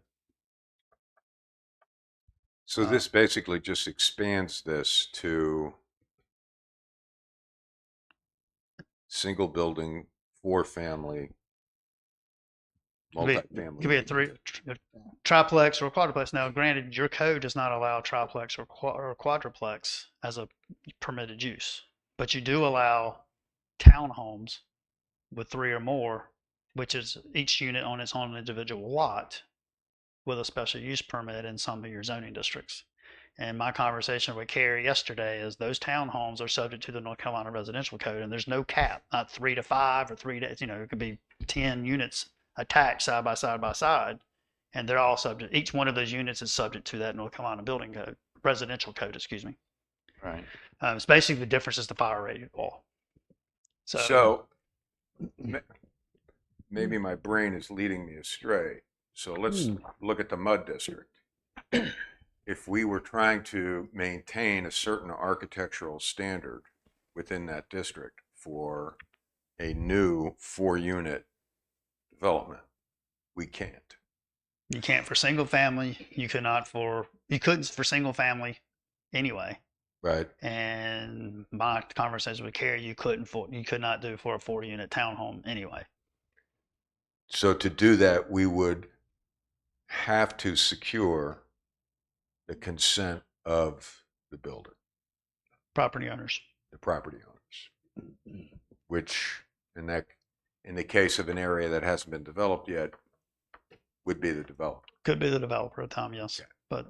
But you couldn't, if someone's with a special use permit, because that's how your code would allow a townhome. Right. You couldn't require them to say, we want you to have a brick building or a certain pitch roof or garage door oriented a certain way, or your windows have to be this. Things that you might want to do, to fit into the Sunset Beach architectural vernacular, if you will. Right. You couldn't for any structure subject to the North Carolina Residential Building Code. Apartment complexes are not subject to the Residential Building Code. But for instance, the federal style buildings along High Market, if they wanted to build more of those, we couldn't require that they adhere to that standard. Lovely. The developer Right. who's kind of the overseer of that POA document could. Right. Through their overseeing that. Okay. But the town could not. And this does not apply to commercial. No. Okay. All right. And then the last one is down zoning, and I don't believe, and at least since I've been here with the town at this point has done anything that we did to do that I think jeopardizes this down zoning piece. But moving forward, we have to be aware of that down zoning definition and what does it mean, and the caveat. So, the down zoning was meant as part of Senate Bill 382. We can give a little bit of the history on that. One of the major changes was it took out the ability for local governments to downzone properties. And we do an update to our comprehensive plan. It's, whenever we do, and let's say that plan says, we need to change our ordinance XYZ, and we go to change our ordinance, we have to make sure that when any changes in that ordinance does not violate this downzoning rules. And do we have an effective legal definition of what down zoning is? The state Right provided here, a A, B, definition. and C. Okay, The state provided this. The definition, the third bullet there with A, B, and C, is the state's defined definition got of it, thanks. down zoning. The problem with that definition, though, is so ambiguous, and there's a lot of what ifs at this moment in Yeah. conversation going on in the planning world. Last Thursday afternoon, I sat in a webinar with School of Government. There was 180 others across the state in that webinar listening to this conversation. A lot of what ifs, and I'll be honest, and some of the information I put in this document is from that slide presentation they provided. So okay, a down zoning, and A and B were already there, and A and B already existed in the state statutes, right. but it did not apply to a local government. They have taken that stipulation with the local government out. So local governments can now no longer downzone properties. C was added with that Senate Bill 382. So, in terms of the practical applications, is there anything that's, I mean, we're a planning board. We have a sense of what we're trying to plan going forward. Just top of mind, and this is something we can think about and talk about later. Is there anything in this particular law that endangers anything that we see on the horizon in terms of what we're trying to do? Let me flip the page and we'll go over those. On the next page, I've kind of broken down A, B, and C just a little bit further and what Okay. what each one means and what each one could mean or may mean. All right. So the first one is decreasing the development density of land to be less dense than was allowed under its previous usage. So, and that is not limited to residential. So decreasing, obvious example, if you have a use that or district allows 5 units per acre and you wanted to change it to now we're going to allow 3 units per acre, that's a decrease in intensity, a decrease in density. That's not something the town can do. So if we were to go back and revise the land use plan in an attempt to redefine what minimum lot sizes are in a particular area. That's probably a no can downzoning. do. That's a downzoning. But if you increase the, let's say 5,000 square foot is existing, I'm making up numbers. Yeah. And you wanted to change in that zone to 10,000 square feet, that's a downzoning because you're decreasing the density. There you go, Paul. Likely also, and the caveat is increasing setbacks could be considered a downzoning. Likely is considered a downzoning. So I believe in some of your zoning districts in 2023 adoption of the land development or UDO, you went from required 5 feet to 7.5 feet in some of your, that likely would now be called a downzoning of properties. But because now, when does this down zoning ordinance? June, right? It was effective in December, but it went back 6 months. So the School of Government's estimate is June 14th. But we were past all that. Yeah, Okay. so we're good on. We're good. But I'll tell you, there's a lot of communities That are or several communities in our COG region that have recently adopted land development codes. Oh, right. And they're trying to Oh. figure out what, I'm talking about, in the last 2 or 3 months, new UDOs were developed and adopted. So yeah. what and, are the caveats of what happened there? and I share this. I mean, we don't have an audience here. Thank you for coming. But for those that are going to look at this, I mean, one of the trends that I don't think it is difficult to recognize is that the trend both at the state level and the county level is to wrestle away control by local governance to control their own destiny. And this is a classic example. And if we don't get in front of this, and fortunately we have in that we revised the UDO prior to all this, it's going to have serious implications in terms of what can be allowed within the town's borders. I mean, That's my 2 bits on that. we're basically a Dillon rule state, which means we can do what the state General Assembly allows us to do. Right. South Carolina's a home rule state. They can do things until the state says they can't do it. Mm. So you're a little different. So All right. a couple other things I put on there that could potentially be considered a change in density would be increasing a buffer standard or parking standards for commercial development. So, say your town previously required a 10-foot buffer and now you want to go to a 20-foot buffer, that potentially could be, I'm not saying it's an absolute, How do but you the way the school of government is how do looking you at it, think could, this affects conditional zoning? conditional zoning is voluntary. Right. Yep, that's all Doesn't- voluntary. It So doesn't affect it. doesn't affect it. Does That's not affect They've it agreed. because so. In other They've words, agreed to that. right. yeah, Right. so part of the caveat is if you downzone, you got to get permission from all the property owners. But during our in that district. discussions with somebody with a conditional zoning, as long as both parties agree, You're good. Yep. then we're good. Yeah, but a conditional rezoning application could, for instance, impact not only the developer, but individual property owners within the conditional rezoning. Once area. they sell off, yeah. So those property owners would have to consent. And if one said, nope, I don't want this. Well, in a new, like if you have an existing conditional zoning district Mhm. and some changes came about, I mean, that's a whole different conversation. We'll probably have to have Grady involved, and hey, do we need to get all 100 approval sign offs, or do we just need an overall developer to do that? So that's we'll get there Okay. when we get there.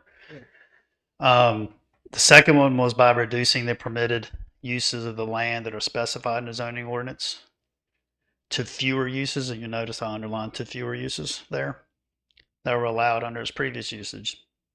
So eliminating a use currently allowed in the zoning district is a decrease. So if you have that model home unit that was allowed in the mud and those other districts and we took it out, we'd have to get every single property owner In the mud district. in the mud district or those other three don't businesses to do that. Or does it mean changing the use list where cumulatively there are fewer uses allowed by a zoning district or district? So you've got 10 uses in a district and you take out one, but you add two. But that one use you took out is more intense, but you added two less intense uses. Is that a downside? We don't know the answer. It very well could be because we eliminated a more intense use. Also, upzoning from, let's say, a lower zoning and lower intensity zoning district to a higher intensity and zoning district. But that, so the lower intensity zoning district, so let's say had 30 units or 30 uses that were allowed, but you upzoned it in your mind to a higher intensity zoning district, but let's say that new district only allows 20 uses. You have, in effect, created allowing fewer uses than were previous. So that's a question of what does that mean? So I'm not saying absolute, but it's very well could be conceived as being a downzone. So what is a permitted use? Or does it include those uses that are special use permit? I don't know the answer to that. School of Government is not sure either. That's what I'm talking about, a lot of ambiguity in that bill. What about temporary use or accessory use? It's also uncertainty on what is meant by the term previous use in that language. What do you do if this property is vacant? So am I wrong to suggest that this is probably going to make a lot of lawyers a lot of money in the next couple of years? Because I mean, I can see areas where they're going to be so constrictive, the town is going to have no choice but to push the envelope in terms of what we think is allowable. Well, I think a few things are going to come. I think, first of all, you probably will see some legislation that will repeal or some type or technical correction that will do something to fix some of these ambiguities. Okay. That's kind of the chatter we're hearing, is that there may be something that fixes at least some of the issues with this.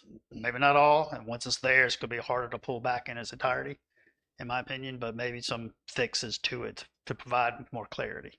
Okay. Second of all, I think what you'll see is, I'm sorry, is there any forum in which citizens can participate that would hopefully facilitate some of the corrections in this? well, I'm not aware of a forum like a legislator or the General Assembly saying, hey, we're going to take public comments on such and such, but each one of you as a citizen of this county and a citizen of the state have access to your elected representatives. All right, thanks.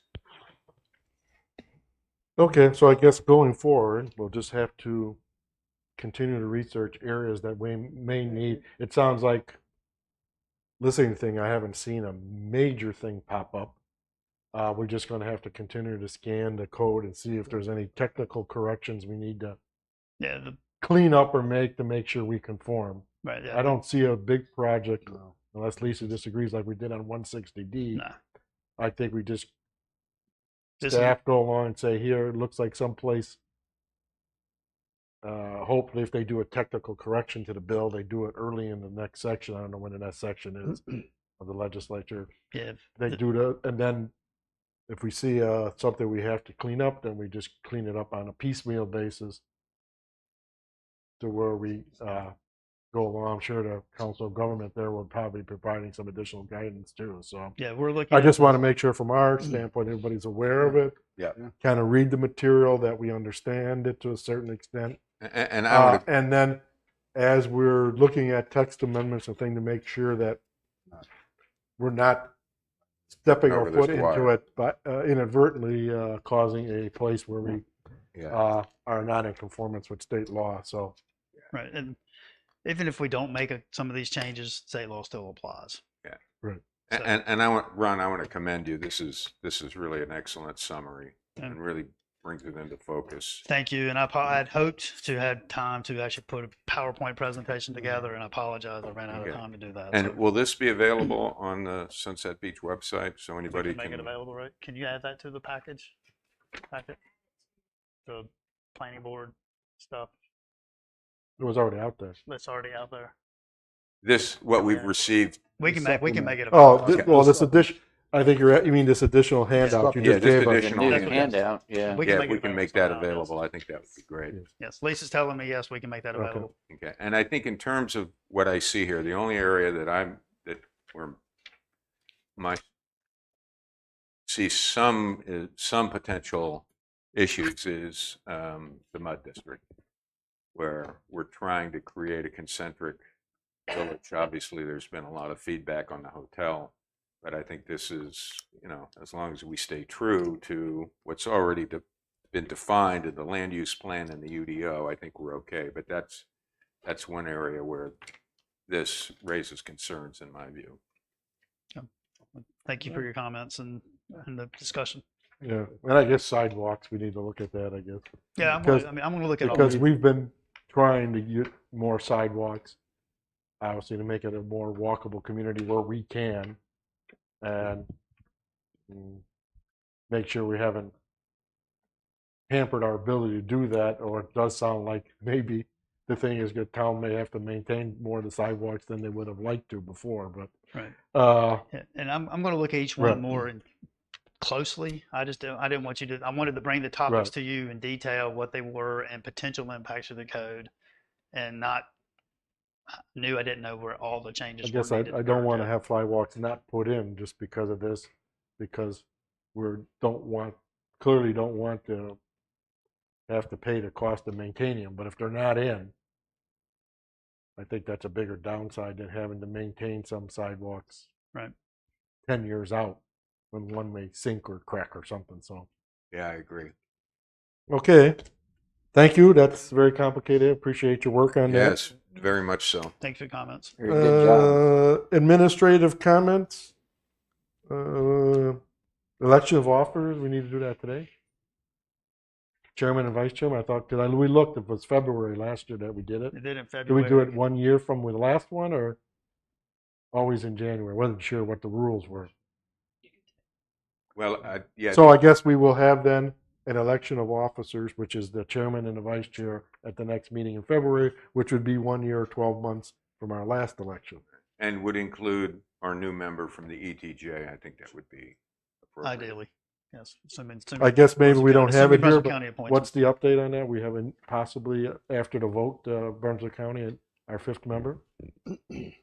We anticipate it being on Brunswick County Commissioners' agenda the 21st of this month, and hopefully everything will go good, and the council will be able to do the appointment in February. So we have the appointment at the February meeting. We got to swear that person in, and then do the election of At your chairman and vice February chair meeting. after that, right? hmm Okay, that's what we'll do.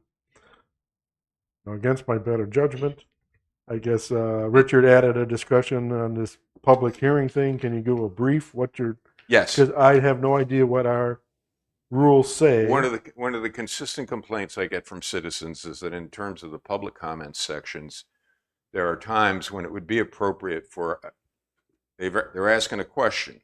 We should be able to answer it without violating rules. So here's what I have suggested to the council and what I would suggest here. Public comments would remain the same, 3 minutes, no dialogue. If a council member felt it was appropriate or necessary, he or she could make a motion to extend public comments by 3 minutes to the same individual, and in that 3 minutes, dialogue would be allowed. This would allow us to answer any question that gets posed to us.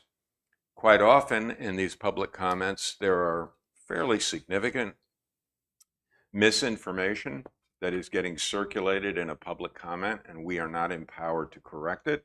And I think those are things that this modest change, so if nobody on the council, if nobody on the planning board thinks it's appropriate to extend, public comments would proceed. Someone would make a motion to extend. It would have to be seconded and approved. And if approved, an additional 3 minutes would be allowed. And within that 3 minutes, the planning board would be able to have dialogue with that public commentator. Thoughts? I don't know. What's the law governing this? I mean, obviously we have public hearings and public comments. And I believe your concern only goes with we don't interact with the public. And Correct. I realize why that's not doable, because it would never end. And we certainly don't want to get in an argument. Which is why we would set a. So we don't want to create a free-for-all. Yeah. We're public comment is for us to take the information in. Okay, I look at it as a period for me to listen to people, including the emails I get in the public. What are their thoughts, and then incorporate it in my thinking. Right. I certainly don't want to get into an argument with any citizen. Well, I mean, again, this would be limited to 3 minutes with the specific public commentator. And my concern is we sit here sometimes and somebody's asked a perfectly legitimate question and we're prohibited from answering. Second, my concern is they may make statements in terms of what they believe policy is that are grossly in error.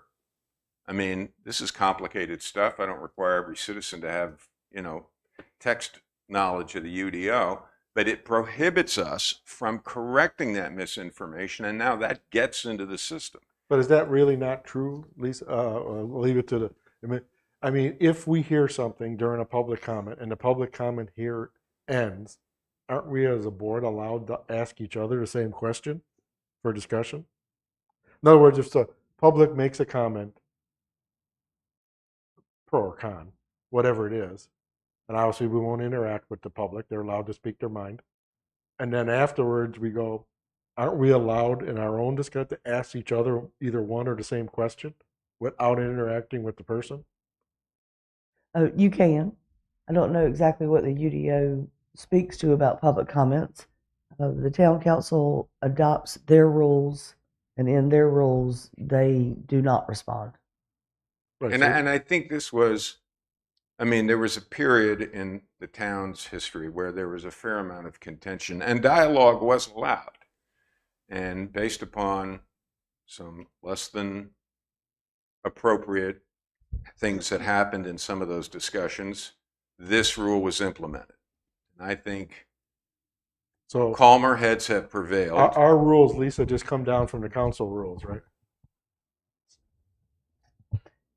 He's saying that the UDO doesn't address public comments. So we're just following the council rules. Mm-hmm. So you can make your own rules. yeah, I wish you would have told me. Well, you can make your own rules where it comes to Okay, so responding to public comments. The town council has always been of the opinion that in some instances you get yourself in more trouble by answering than not answering. I agree. I mean, well, And the presiding officer, you or the mayor, can always direct that citizen to staff for correct information. But does that happen? It does. Okay. I don't know of a single incident where anybody on the planning board, I certainly have never done it. Are we allowed, say we go through I hate to drag this out too long, we'll try to keep it, get out of here by say we have public comment, we hear public comment, are we allowed to call that person back? That's voluntary on their part. Say Mr. Smith from Oyster Bay Drive or something. Can we call them back at our own volition to talk to them? You mean call them back up? Yes, like as a witness. Then, I mean, I don't. I don't want to drag this out too long, but I think what Richard's getting to is you'd like to resolve. Do it right now. If we can resolve something by answering a question quickly, as opposed to let the person speak their mind and and either being able to tell them, yes, we hear your question and we're going to think about it, or I'm sorry, sir, but the UDO says X, Y, Z, and that is try to resolve it more quickly, or are we then like I don't want to. If you are 100% Yeah, you'd have to be guaranteed 100%. that the information that you're giving is absolutely correct, That's the Right. problem. then you would have no issue giving that information. But as you all know, in local government, it's all selective as to what the conditions are, what district it's in. There's just so many variables. Well, It's just I guess not a where simple I am yes or now- no sometimes. Well, and I think in that situation, somebody could make a motion and someone could move and say, this is an area where we don't have any clear idea what the appropriate answer is, and the motion wouldn't carry. Sometimes we know the answer. It's not complicated, all right? But we can't speak. So now, but I think Well, and unfortunately, sometimes you think you know the answer, right. and you don't. and But I think a better- that's why it would require a vote. Because Well, I think a better if way I'm getting to ready handle, to speak maybe a at better it, way to handle it what it was originally is if there's something we hear in public comments that we can ask ourselves the same question afterward, right? So we hear something and we go, I think that's wrong. But without interacting with the public, I can say, or Richard could say, I would like to add a point of discussion that we take a look at whatever, which may just end up turning out answering, and then we can discuss it and either find an answer or move the answer to staff. To me, that may be a way to handle it, is that That we would as be a board appropriate. can bring up the same question we just heard And ourselves, discuss it to amongst ourselves. yourselves. Right. so if I'm hearing this correctly, at the end of public comments, if there was something that we wish to address, we could address it. To ourselves. To ourselves. You would have to add it to the agenda, would you not? Well, the whole purpose of this is to get this into the public domain. Because my concern is Well, we people are certainly- asking questions, making assertions that are clearly, they're either misinformed or they're asking for an answer that we could easily give. Okay? So I don't mind saying, okay, all the public comments have, as a matter of embedded in the agenda, if we think they deserve a response, we can add that. And at the end of public comments, say, okay, here's some things that we'd like to clarify, and here's some questions we'd like to answer. But right now, we're not allowed to do that. Or if we are allowed to do it, we don't do it. I mean, if I'm hearing that I have permission to do this, You I have will, permission only to bring it to us, not to but it would be part of the public session. after the public session. Yeah, see, that doesn't satisfy it, because now, once again, this is out on the internet. People can dial it up anytime, okay? So it only makes sense if it is, I mean, I get it, we don't want to, have this back and forth, but to my view, any correction from a public comment has to occur in the public session. Otherwise, Yes, but it's pointless. if there's a question comes up, you can say, you can ask us the same question, and the answer might be that at the next meeting, we'll add that question to our agenda. Unfortunately, this is government, so if we can answer, it can be added to the next agenda that we will review this and discuss this question. Okay, and I think in So areas, yes, it does require the citizen then maybe to look at the next meeting right, to see an answer, if it happens to be their question. Right. To do it, but I think that's at least better than no answer, is that at least we're gonna, because I view us as a sort of a technical, trying to sort these technical questions out, that we heard a question, internally we say, yes, we need to discuss it, and we put it on the next meeting's agenda, that this is going to be a discussion item. and I can see that as appropriate for items that have a level of complexity in areas where we may not have the knowledge, but there are some of them that, we know what the answer is. But again, That it doesn't really require an agenda item on a future meeting. It's Well, as Councilman Larkin does after every council meeting, he meets with the public. I've made myself available every Thursday for 3 hours. Staff is on site Monday through Friday, 8 to 5, to answer any questions and clear up any. and that's all great. Again, in the world of the internet, okay, it's out there. You have to correct it in that venue. or You- in another publicly recorded venue. Yes, I mean and I think It doesn't- on items that do present some complexity in terms of the response, yes, we can make a motion. Okay, on the next meeting, we will add this to the agenda. Thank you for your comments and look forward to seeing you at the next Give meeting. staff time to do the research, us to do the research. That's a reasonable. I think at this point, that's where we're at until we got the direction from the council otherwise, because I certainly don't want to. To follow up on with Pete Larkin, which I think is a fantastic idea. We can, as a board, could do that to extend so many if we wanted to. How successful is that interaction with Pete and people coming in and visiting with him? About He has people every week. I mean, every month So- come to see him. so you So view how that does as he does it Mhm. once a month? hmm Friday after every council meeting, and I think- they all return calls and return emails. Okay. Well, I spend a fair amount of time on social media Right. answering people's questions and concerns.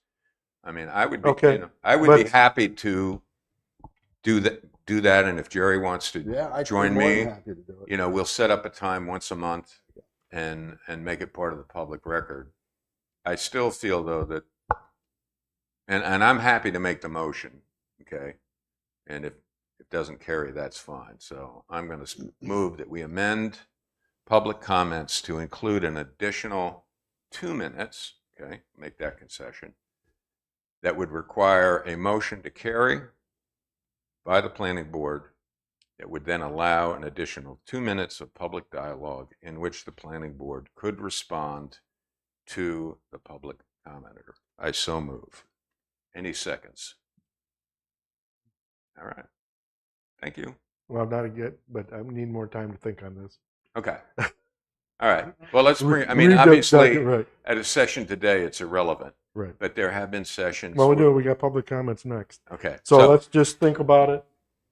We may hear from the council on this, but let's just think on it again. With the intent being, I understand the intent is to make sure the public citizenry is informed with the right information as quickly as possible, fully understanding the restraints on government and public meeting notices and sunshine laws and all this stuff that are beyond my comprehension in most cases, that we must conform with that also. Right. So, but me as a chairman, my goal is to make sure the public is informed.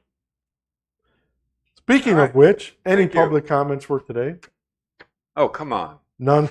I think that press doesn't have to make comments. They get to do it in writing later.